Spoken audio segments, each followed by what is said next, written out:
To the world we all know, which may or may not be the best world possible, once again springtime had come. But all the magic of spring was not enough to conceal the misery of Manor Farm.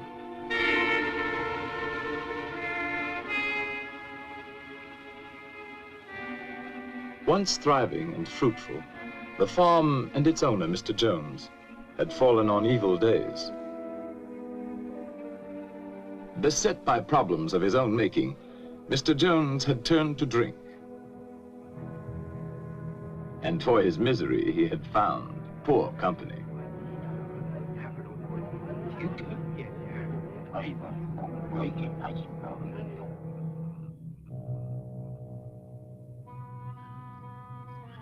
On the evening our story begins, it was later than usual when Mr. Jones came home from his drinking to make his rounds.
Good-for-nothing beasts.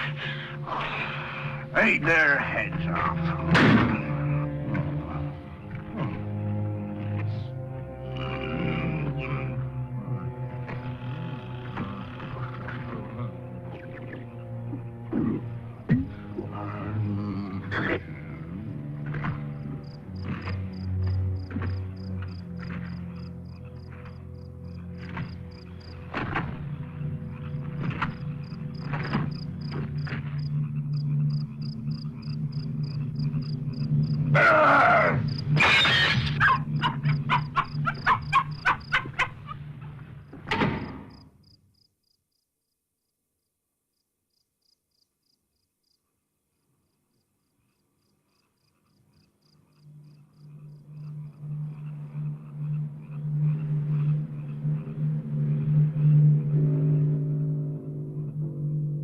On this night, all the animals had agreed that as soon as Mr. Jones was in bed, they would gather in the main barn for a secret meeting called by Old Major, the prize boar hog, who because of his years was regarded as by far the wisest of the animals.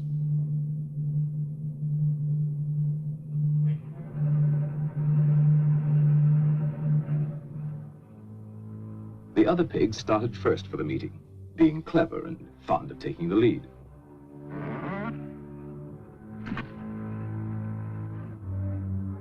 They were followed by Boxer, largest and strongest of the horses, and his devoted friend, Benjamin, the donkey. All the other animals, great and small, were anxious to get there, for such a meeting had never been held before.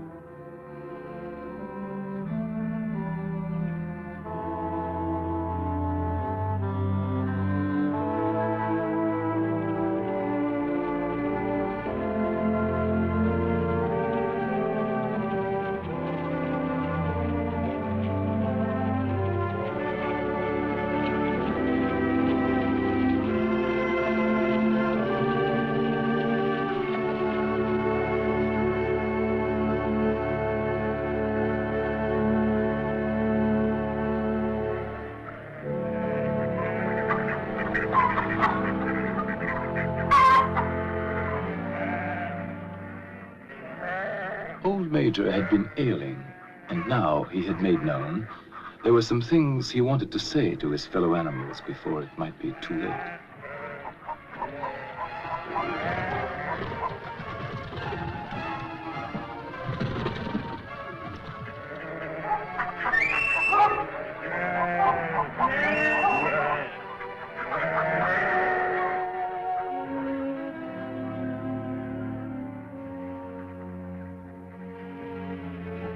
It took a while for all to find their seats.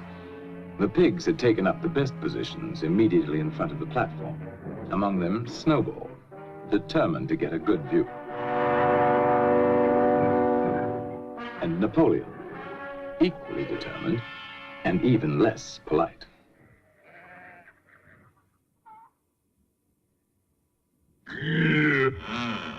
What was that? No. No, it wasn't Mr. Jones.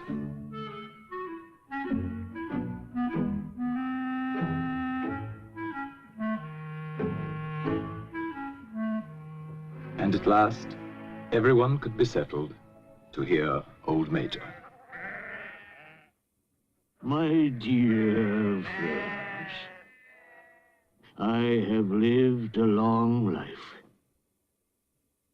I have had much time for thought as I lay alone in my stall. I won't be with you much longer, and before I die, there's something I want to tell you.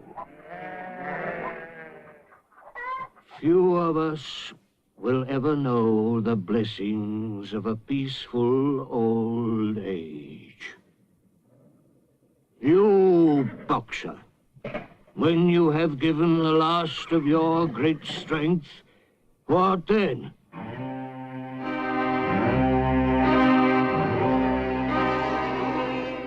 Whatever we produce is taken from us, stolen from us, and sold. Our children are born to cold and hunger. Look at them while you can. You porkers, do you know what the future holds for you?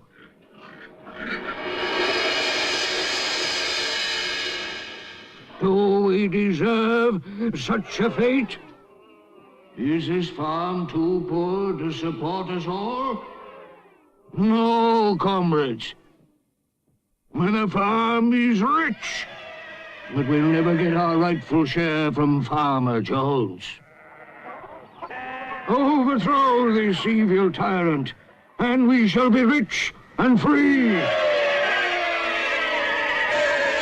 Courage! Revolt!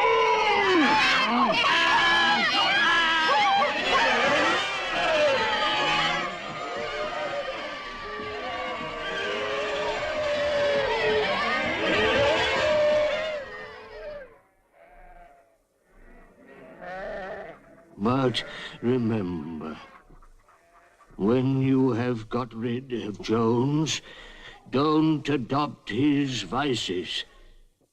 We animals are brothers, large or small, clever or simple, fur or feathers.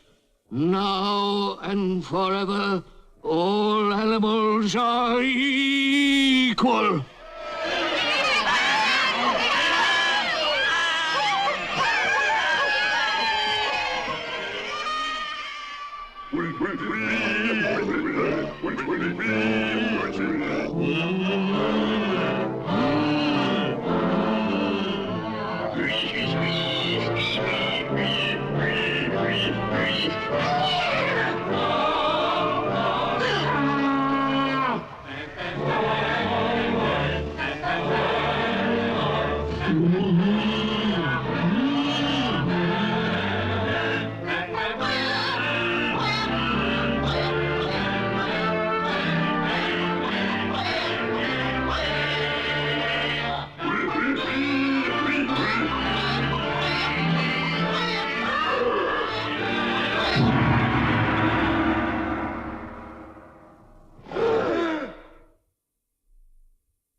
The very next morning, sooner perhaps than old Major would have predicted, the animals found their situation quite unbearable.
And so, almost before they realized it, the animals had fought and won.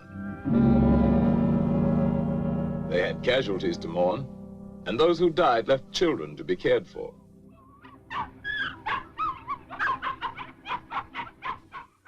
But Manor Farm was theirs, and they lost no time in destroying everything that reminded them of hateful Mr. Jones.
When it came to Mr. Jones's house, the animals hesitated.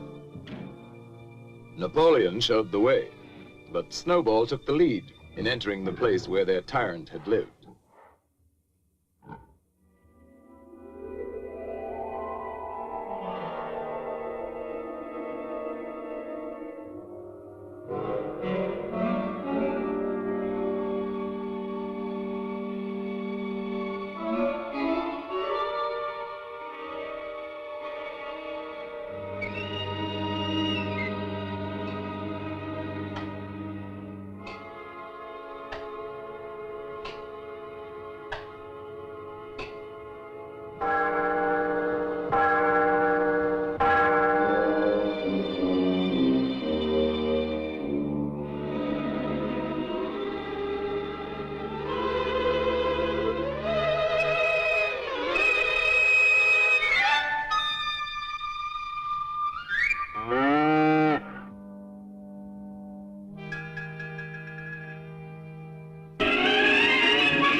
The animals were all agreed that Jones's house was no place for them. All, that is, except Napoleon.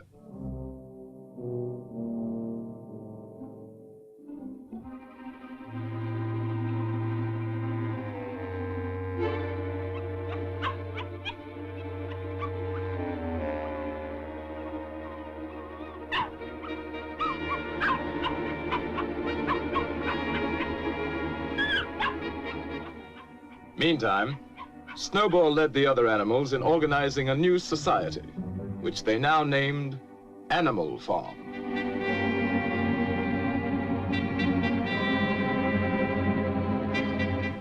So that all might see and agree, the laws of Animal Farm were inscribed in a prominent place, to be remembered and obeyed forever. No animal shall sleep in a bed. No animal shall drink alcohol. 4 legs good, 2 legs bad. Wings count as legs.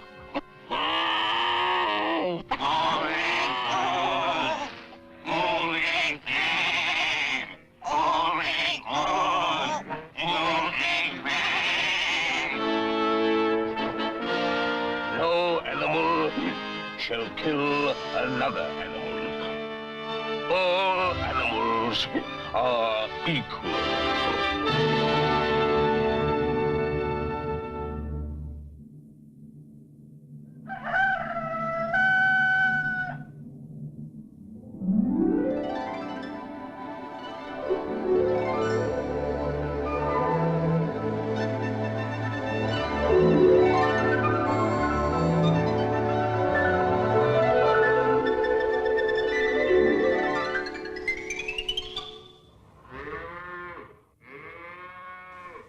Tending farm by themselves posed problems for the animals, but the pigs could think of a way around every difficulty.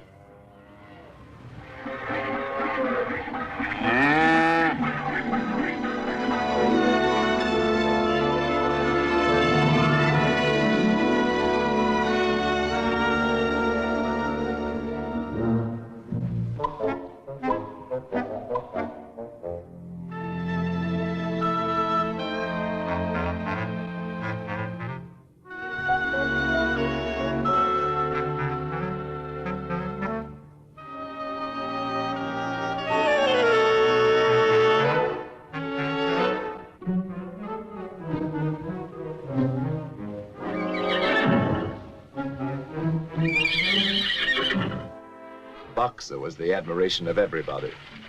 He had been a hard worker in Jones's time, but now he seemed more like 3 horses in one.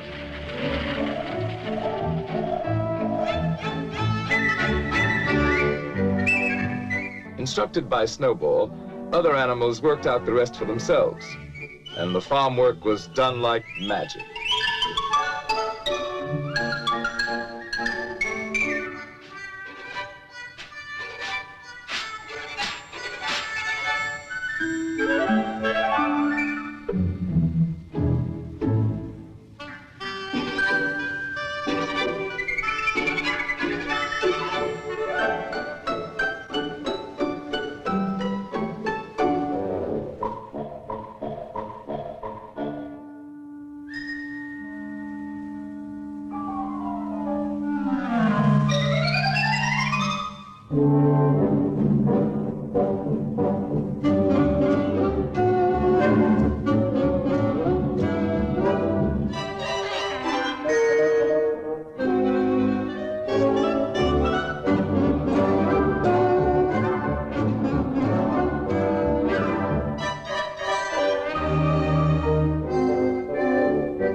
The success of their efforts delighted everyone, including sly Napoleon and his constant companion, Fat Pink Squealer.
That summer, the animals, without any help or any interference, made a going proposition of Animal Farm.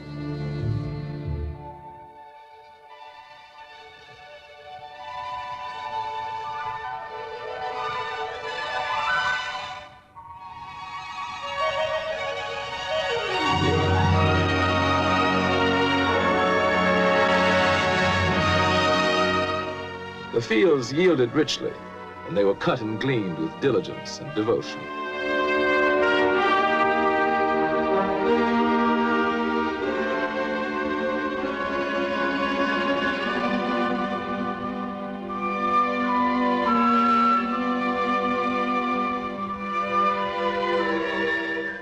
With the harvest safely home, the animals had time to think of the future. And at a meeting in the big barn, many resolutions were put forward. It was always the pigs who made the resolutions. Comrades, our first 5 months plan is a farm-wide triumph. And the time has come to spread the glorious news, so that our downtrodden comrades on other farms will break their chains and join the animal revolution.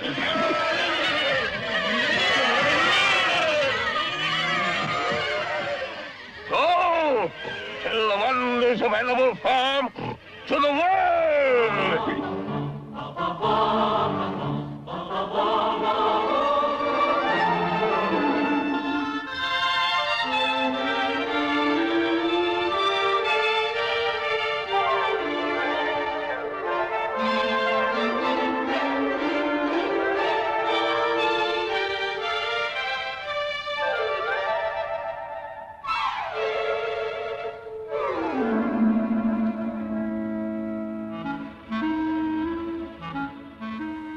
Some animals, content with their lot, were unimpressed by tales of peace and plenty.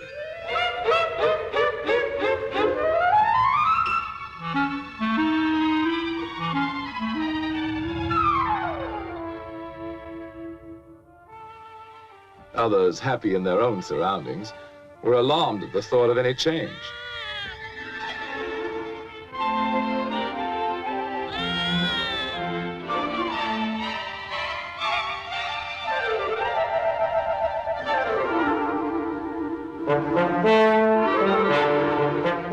But wherever they were having a bad time, animals listened with interest.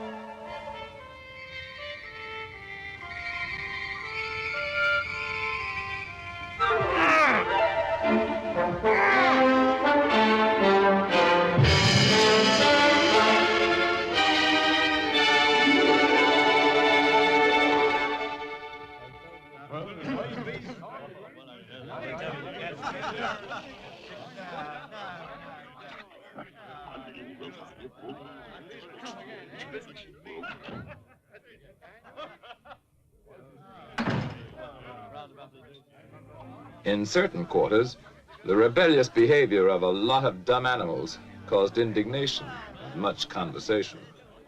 But nothing was done about it, for the drunken Mr. Jones and his cronies did not know what to do.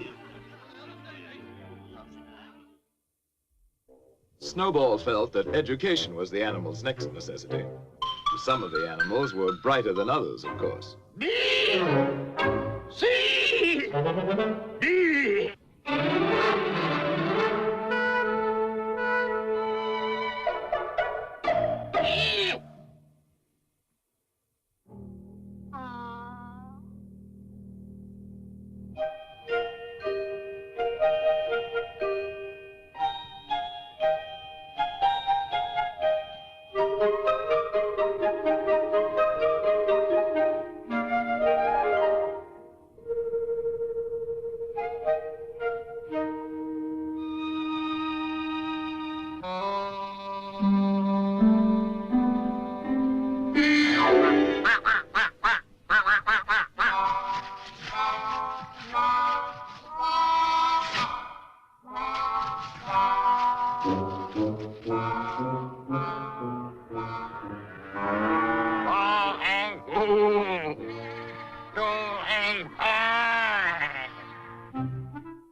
Snowball set himself to solve the problem of power on the farm. And so did Napoleon.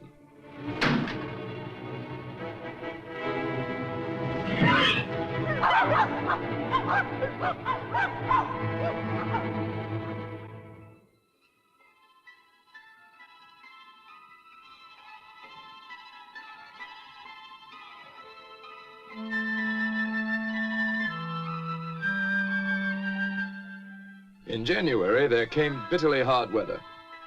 Inexperienced management brought shortages to Animal Farm. But Snowball continued his thinking for the future. And in such thoughts, he was not alone.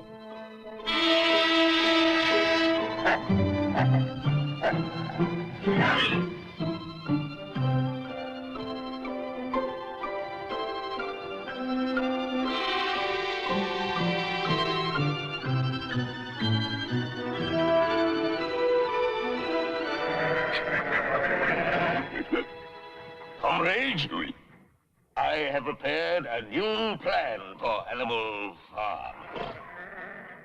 Here it is. All it needs is your vote.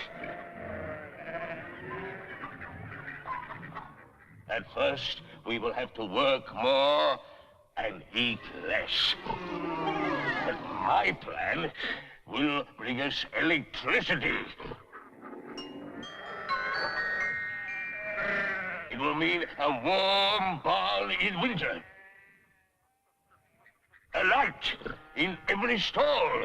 Sty at roost. Luxury for all. Comrades, in one short year, Animal Farm will be the finest in the world. Dreams, dreams. A vote for my plan is a vote for the life beautiful. It's a lie. I'll promise you a 4-day week. Bosh. Perhaps a 3-day week. Nonsense. A 1-day week.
With Snowball disposed of, Napoleon stepped up confidently to take charge of Animal Farm. And Fat Pink Squealer became his obedient follower and assistant.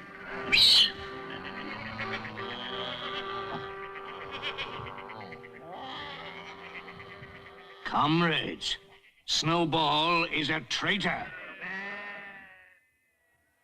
What was he really planning? To bring back Jones. Now, let's have no more of these useless meetings. Eh? From now on, I'll protect your interests. And I'll make your decisions.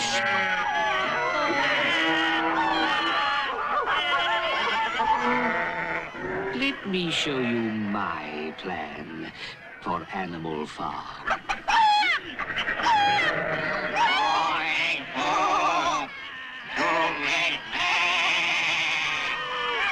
Hooray!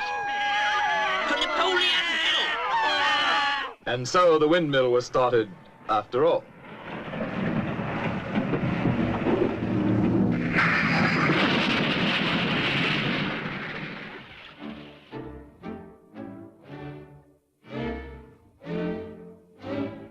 Nothing could have been achieved without Boxer, whose strength was greater than that of all the other animals put together.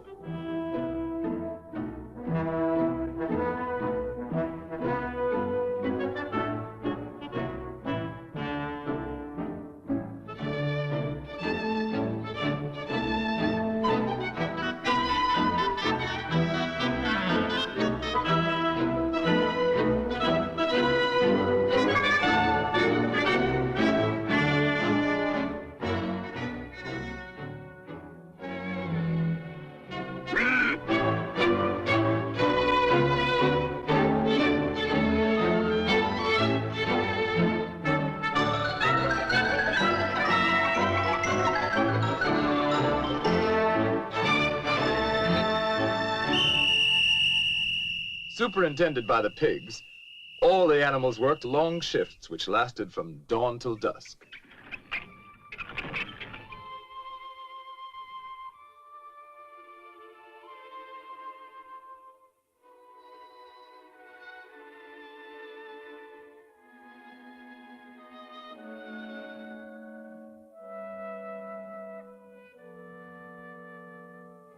Rations were shortened for the workers, but the pigs, by virtue of their brain work, were plentifully provided for. But the greatest inspiration came from Boxer, who, with his friend Benjamin, worked early and late, in season and out.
One evening, after working long and late, as usual, Boxer and Benjamin made a curious discovery.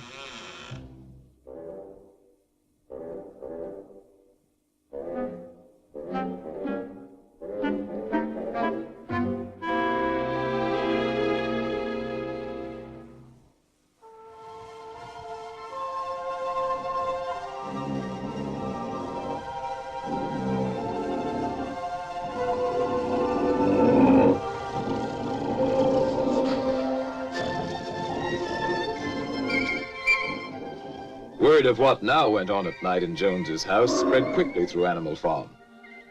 Some of the animals thought they remembered a law against beds, but obviously they were mistaken.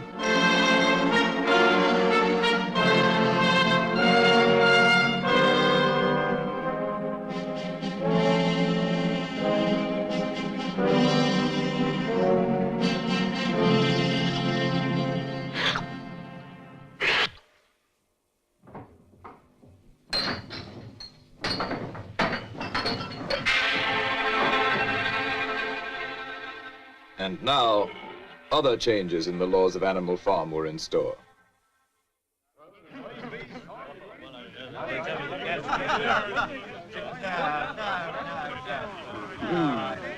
Those ungrateful beasts of yours. Cheer up. This won't last. Another winter will bring them to their knees. Anyway, where are they gonna buy the things they need? In Mr. Jones's circle, the subject of shortages at Animal Farm was a popular one. And a sharp trader named Whymper was just the sort to do something about it.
Comrades, our leader, as wise as he's beloved, has decided to trade with the outside world. Not for gain, of course.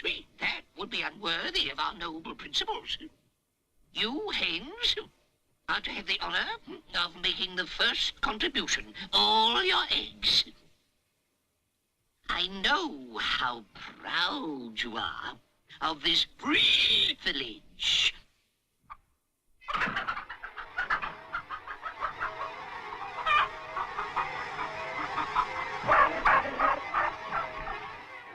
The chickens seemed to remember old Major's saying that their eggs should never be taken from them.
The innocent suffered with the guilty, and the chickens' uprising was short-lived.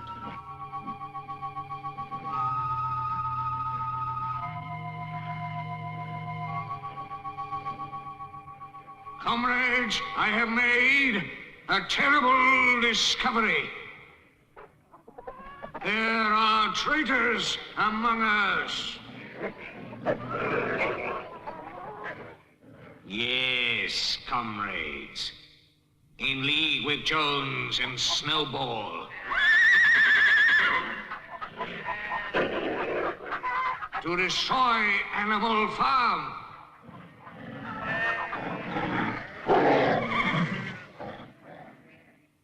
Who else is guilty?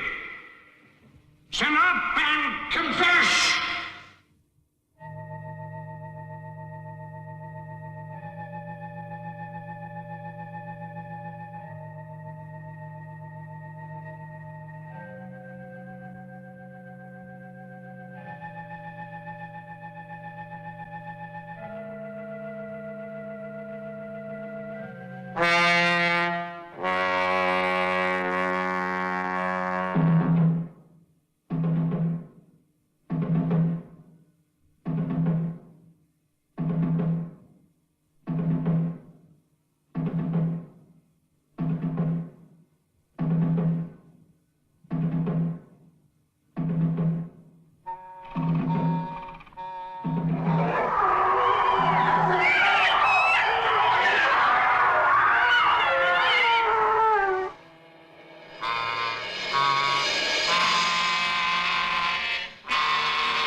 Is now complete. We have no more use for that song. Singing it is now forbidden, under penalty of death.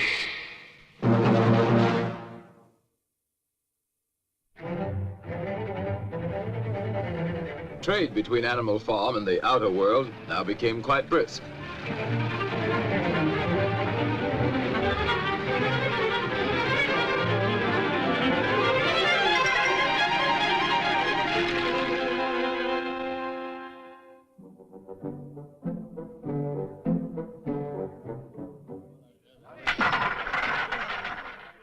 As might be expected, Mr. Whymper's profits inspired others to seek their share, or at least give vent to their jealousy. Animal Farm seems to be making money. For Whymper.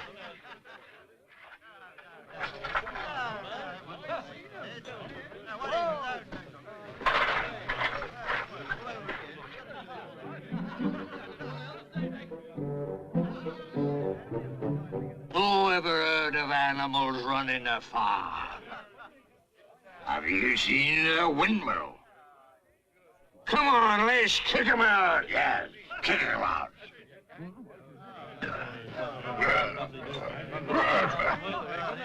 The original owner was not invited to join this movement. His neighbors let him know his day was done.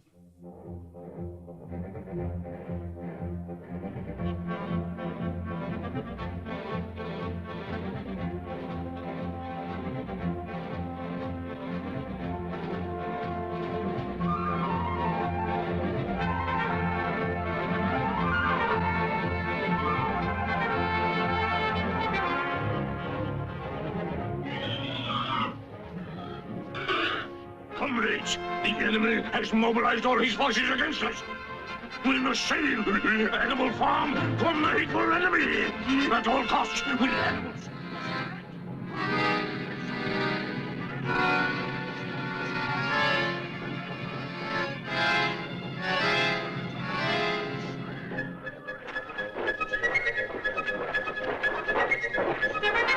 Now is the time to fight, to die for Animal Farm. Let us show them all that Animal Farm is strong.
Now began the heartbreaking job of rebuilding. And as before, Boxer and Benjamin worked hardest of all. By now, supervision of the work by pigs was hardly necessary, so they had time for less laborious pursuits.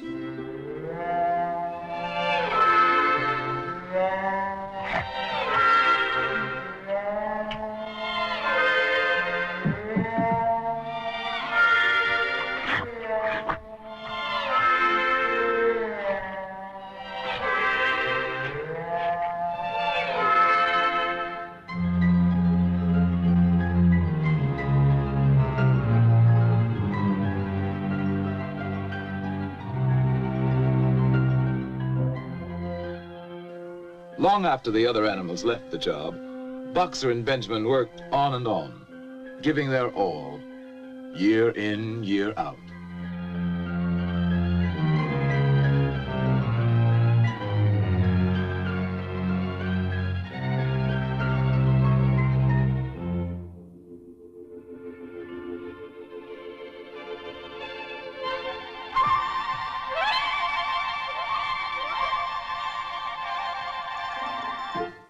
A new generation of pigs grew up, endowed with what were considered arts and graces very flattering to Animal Farm and its presiding genius.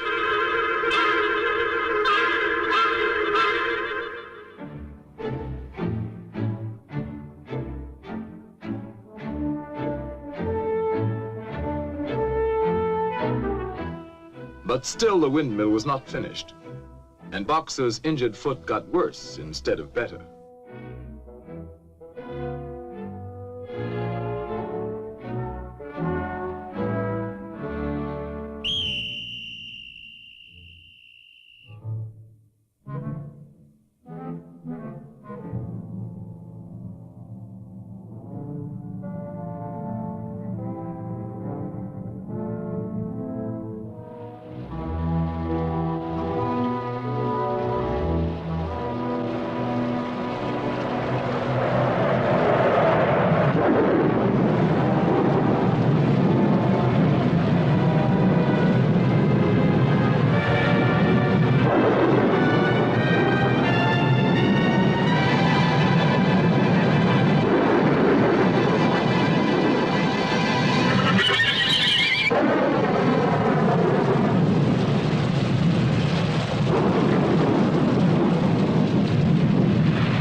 It looked as though Boxer were dead, but he wasn't.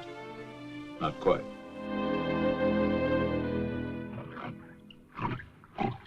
Boxer's hurt bad. He'll never work again.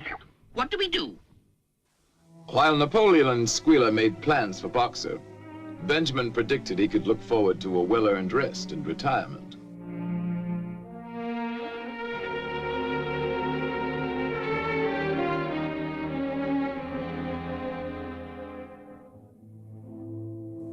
Next day, the windmill work went on as usual, but now without Boxer. And during the morning, what appeared to be an ambulance arrived. Only Benjamin suspected it wasn't an ambulance.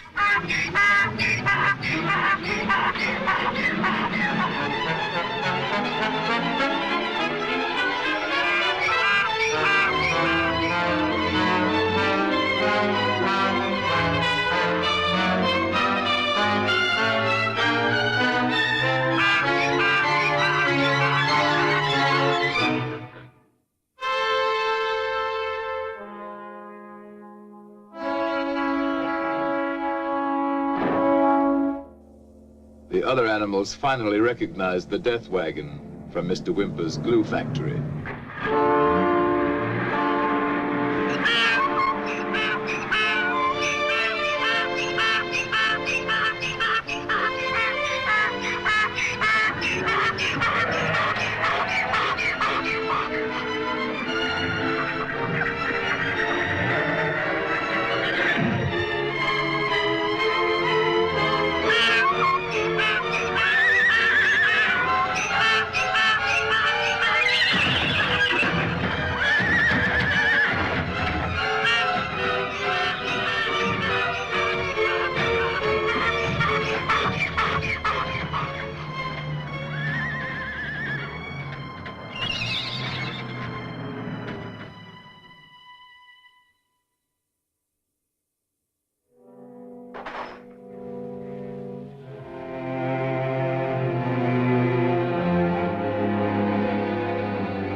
I was with him right to the end.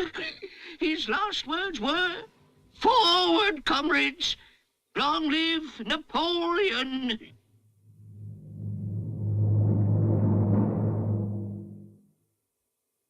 As for the wicked rumor that Boxer was sold to a glue factory, our beloved leader would never do that. Long live Napoleon! Long live Napoleon!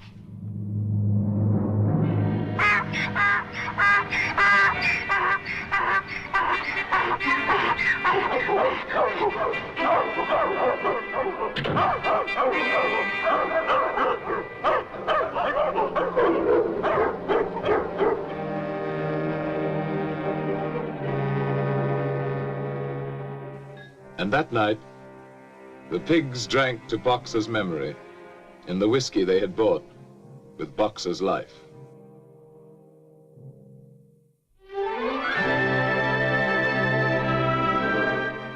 Years passed. The seasons came and went. The short animal lives fled by. The completed windmill stood as a monument to its builder's faith and sacrifice. But the animal's revolution was only dimly remembered. Outwardly, Animal Farm appeared prosperous, but the animals themselves were no better off, with the exception of the pigs and their supreme leader, Napoleon.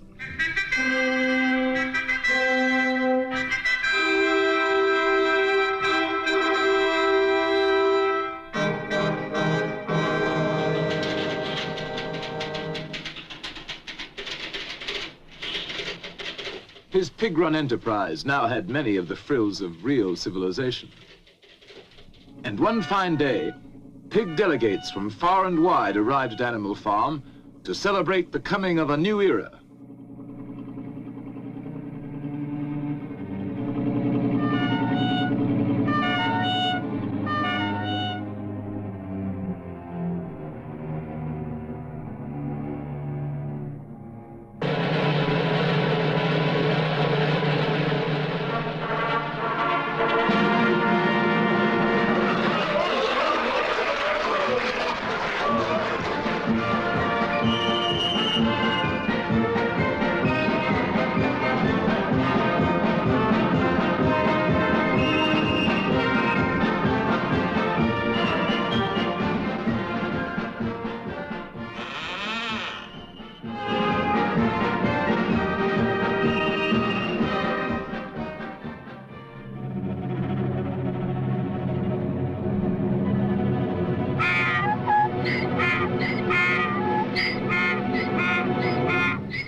When reports of this great change reached them, other animals everywhere were incredulous. Dismayed and indignant, they headed toward Animal Farm from all directions, instinctively uniting once again in common cause.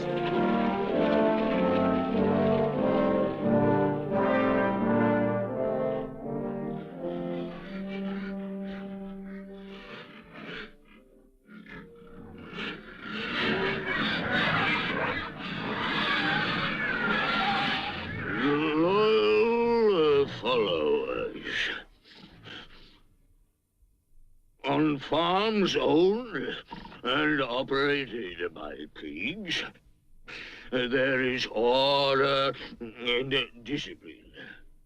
Our lower animals do more work and eat less than on other farms. This will encourage you to make your lower animals work even harder and eat even less.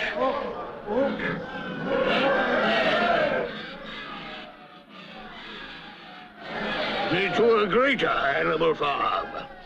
To peace and plenty under pig rule.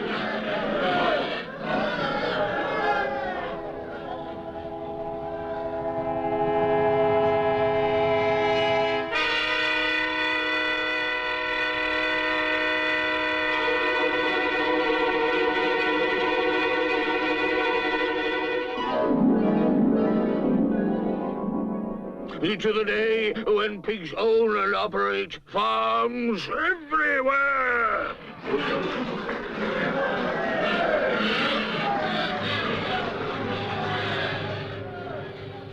To the animals, it now seemed that their world, which may or may not someday become a happy place to live in, was worse than ever for ordinary creatures. And another moment had come when they must do something about it.